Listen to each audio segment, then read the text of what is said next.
तो ये कहानी है एक ऐसे मैजिकल वर्ल्ड की जहाँ पे लोगों के पास कुछ ना कुछ पावर्स होती है। और हाँ, इस वर्ल्ड में ज्यादातर पायरेट्स का राज होता है। इस एनिमे के हीरो का नाम लूफी है, जिसको बचपन से ही पायरेट बनने का शौक होता है। मतलब उसको और कुछ बनना ही नहीं है। मतलब क्या भाई, पायरेट ही बनना है तुम्हें? हाँ, चलो चलो स्टोरी पे आते हैं। और उसको कुछ समय बाद एक बड़े खजाने के बारे में पता लगता है। इस एनिमे में हम लोग देखेंगे कि लूफी उस बड़े खजाने तक कैसे पहुंचता है और उसको उसके सफर में कितने दोस्त और कितने दुश्मनों को सामना करना पड़ता है। तो कहानी की शुरुआत में हमें पायरेट्स यानी समुद्री लुटेरों की एक दुनिया को दिखाया जाता है, जहाँ पे सबसे बड़ा पायरेट गोल्ड रोजर नाम का व्यक्ति होता है। लेकिन गोल्ड रोजर को आज पकड़ लिया गया है और मरीन फोर्स यानी समुद्री सैनिकों के वाइस प्रेसिडेंट गार उसे सभी लोगों के सामने मारने के लिए लाता है, ताकि अब कोई भी पायरेट बनने के बारे में भी ना सोचे और इस दुनिया से सभी पायरेट्स का नामो निशान खत्म हो जाए। मगर ऐसा नहीं होता, क्योंकि गोल्ड रोजर ने पहले से ही बहुत ही ज्यादा खजाना छुपाकर कहीं पर रख रखा था। गोल्ड रोजर वहां पे सभी लोगों को बताता है कि उसने दुनिया का सबसे बड़ा खजाना छुपा कर रखा हुआ है। गोल्ड रोजर सबसे बोलता है कि समुद्र में जाओ और मेरा खजाना ढूंढ के लाओ। और ये सब सुन के लोगों के अंदर खजाने को ढूंढने का जज्बा पैदा हो जाता है। तभी गार्ड ये सब देख के गोल्ड रोजर को तुरंत ही वहां पे मरवा। लेकिन ये सब देख के हमें पता चलता है कि गार्ड का प्लान उल्टा ही पड़ जाता है। लेकिन गोल्ड रोजर के मरने के बाद पायरेट्स का एक अलग ही युग शुरू हो जाता है और सभी लोग पायरेट्स बन जाते हैं। और वो गोल्ड रोजर के खजाने को, जिसे वन पीस भी कहा जाता है, उसे ढूंढने के लिए निकल जाते हैं। अब हमें एक 22 साल बाद का सीन दिखाया जाता है, जहाँ पे हमें एक लड़के लूफी को दिखाया जाता है। लूफी वन पीस को खजाने को ढूंढकर दुनिया का सबसे बड़ा पायरेट बनना चाहता है और उसका पायरेट बनने का ये पहला दिन होता है। लेकिन जब वो समुद्र में होता है तो उसकी नाव में पानी भरना शुरू हो जाता है और ये सब देख के लूफी एक ड्रम के अंदर घुस जाता है और वो पानी में डूबने से बच जाता है। फिर उसका ड्रम तैरते हुए दो पायरेट्स के जहाज के बीच में पहुंच जाता है, जहाँ पे लड़ाई हो रही होती है भाई। और यहीं पे हमें बड़े जहाज की कैप्टन, जिसका नाम अलविदा होता है, उसको दिखाया जाता है, जिसके ऊपर मरीन फोर्स ने $5 लाख का इनाम रखा हुआ था। भाई हलवा है क्या? और फिर अलविदा दूसरे जहाज के लोगों को मारकर उन्हें बंदी बना लेती है और फिर अलविदा के साथ ही दूसरे जहाज का सामान लूटकर अपने जहाज के ऊपर लाने लगते हैं, जो कि हर पायरेट्स करते हैं यार। उसी बीच ये लोग उस ड्रम को भी उठा लेते हैं जिसके अंदर लूफी छुपा हुआ था। और जब रात में सब लोग सो रहे होते हैं तब लूफी ड्रम से बाहर निकलता है। तभी लूफी को यहाँ पे एक लड़का जिसका नाम कोबी होता है वो मिलता है और वो लड़का लूफी को देख के बहुत ही बुरी तरीके से डर जाता है। लूफी उसको शांत कराता है और वो उसको कहता है कि वो उसको नहीं मारेगा। फिर लूफी कोबी को बताता है कि वो भी एक पायरेट है और कोबी लूफी से कहता है कि तुम कोई पायरेट नहीं लगते, तुम तो चमन लगते हो। गजब बेइज्जती है। और लूफी बोलता है चुप करो। और उसके बाद हमें लूफी के पास्ट को दिखाया जाता है, जिसमें लूफी बचपन से ही पायरेट बनना चाहता था और लूफी को शैंक नाम का पायरेट बहुत ही ज्यादा पसंद था। मतलब वो उस पायरेट का बिग फैन था और लूफी शैंक्स को अपना हीरो मानता था। अब शैंक्स 10 साल बाद अपने आइलैंड पे वापस आता है तो लूफी शैंक्स को बोलता है कि तुम मुझे अपने ग्रुप में शामिल कर लो। लेकिन शैंक्स लूफी को बोलता है कि तुम अभी लुटेरे बनने के लिए तैयार नहीं हो, ये काम बहुत ही ज्यादा खतरनाक है और इसमें तुम्हारी जान भी जा सकती है। लेकिन ये सब सुन के लूफी का दिमाग बौखला जाता है और वो ऊपर की ओर चढ़ के चाकू से अपने चेहरे को काट लेता है और वो सबको बताता है कि वो अब बच्चा नहीं है, उसने दूध पीना छोड़ दिया है और हाँ, और वो पायलट बनने के लायक भी है। और ये सब बात सुन के कोबी लूफी से बोलता है कि तुम पायलट बनने का सपना कैसे देख सकते हो। फिर लूफी कोबी को बताता है कि पायलट बनकर तुम मस्त घूम सकते हो, नए नए ट्रिप्स कर सकते हो।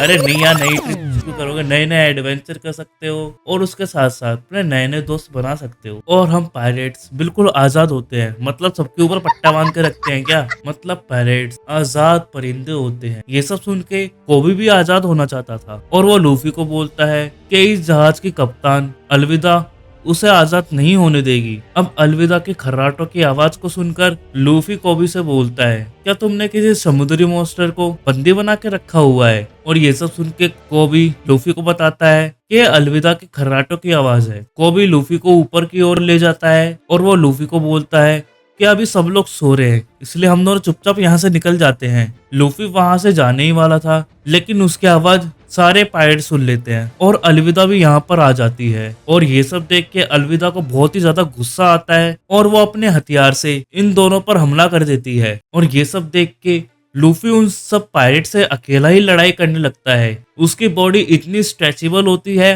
कि उस पर गोली का भी असर नहीं होता और वो अपनी बॉडी को इतना लचीला बना देता है कि उसको कोई भी नहीं मार सकता। और ये सब देख के अलविदा भी बहुत ही ज्यादा हैरान हो जाती है और लूफी अपने आप को लचीला करके जहाज की दूसरी तरफ जाता है और अलविदा उसके पास आकर उस पर फिर से हमला करती है, लेकिन लूफी उसके वार से बच जाता है। लेकिन तभी उस वार से उस जहाज में आग लग जाती है और ये सब देख के अलविदा को बहुत ही ज्यादा गुस्सा आता है और वो कोबी को मारने ही वाली थी। तभी लूफी बीच में आकर उसे बचा लेता है। इसके बाद लूफी अपना स्पेशल मूव गम गम पिस्तो करके अलविदा को एक घुसन मार के उड़ा देता है और अलविदा सबको अलविदा कहकर चली जाती है।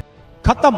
और ये सब देख के सभी पायरेट्स लूफी से डरकर उससे माफी मांग लेते हैं। झुक के रहना पड़ेगा मेरे आगे। और ये सब देख के लूफी बहुत ही ज्यादा खुश होता है और वो कोबी के साथ यहाँ से जाने लगता है। और इसके बाद हम एक तलवारबाज जोरो को देखते हैं जो कि सभी समुद्री पायरेट्स का शिकार करता है। और यहाँ पे एक आदमी मिस्टर सेवन जोरो को अपनी टीम में शामिल होने का ऑफर करता है, मगर जोरो उसे मना कर देता है। इसके बाद जोरो मिस्टर सेवन से फाइट करता है। जोरो काफी ज्यादा अच्छा तलवारबाज था और वो मिस्टर सेवन को इजीली मार देता है और फाइट में जीत जाता है। और यहाँ पे कोबी और लूफी दोनों जहाज से निकल जाते हैं और कोबी लूफी से उसके लचीला होने का राज पूछता है। इस पर लूफी बताता है कि जब वो छोटा था और शैंक्स ने उसे अपनी टीम में शामिल करने से मना कर दिया था, तो गुस्से में उसने शैंक्स के खजाने में से एक डेविल फूड को खा लिया था, जिसके बाद उसे लचीले होने की ये पावर्स मिल जाती है।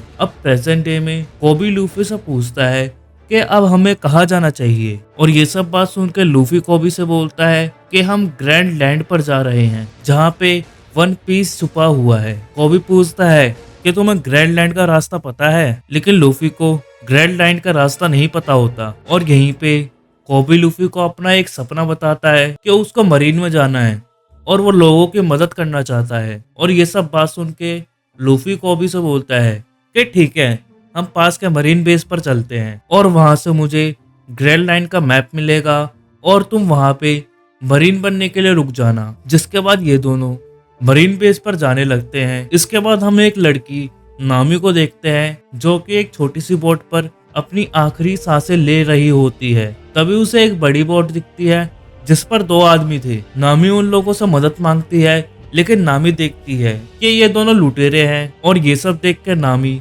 अपने पास रखे हुए एक बॉक्स को बचाने लगती है। और ये सब देख के उन लुटेरों को लगता है कि उस बॉक्स के अंदर कोई खास खजाना जरूर होगा। और ये सब देख के वो लुटेरे अपनी बोट से उतरकर नामी की बोट पर चढ़कर उस बॉक्स को खोलने लगते हैं। लेकिन जब वो दोनों उस बॉक्स को खोलते हैं तो उसके अंदर कुछ भी नहीं होता। मतलब भाई उन दोनों को पोपट काट दिया। और यहीं पर नामी उन दोनों की बोट को चुरा कर ले जाती है। और इसके बाद नामी भी पासी के मरीन बेस पर आ जाती है। और यहीं पे कोबी और लूफी एक बार पर खाना खा रहे होते हैं। तभी वहां पे जोरो आ जाता है और यहीं पर एक छोटी लड़की जोरो के लिए राइस बॉल बनाकर लाती है। लेकिन यहाँ के मरीन कैप्टन मॉर्गन का बेटा हेल्मिपो उन राइस केक्स को गिरा देता है और वो उस लड़की से बहुत ही बदतमीजी से बात करता है। और ये सब देख कर जोरो उसे माफी मांगने के लिए बोलता है, लेकिन वो अपनी तलवार निकाल लेता है और तभी जोरो उससे फाइट करना स्टार्ट कर देता है। और फिर और मरीन ऑफिसर्स आकर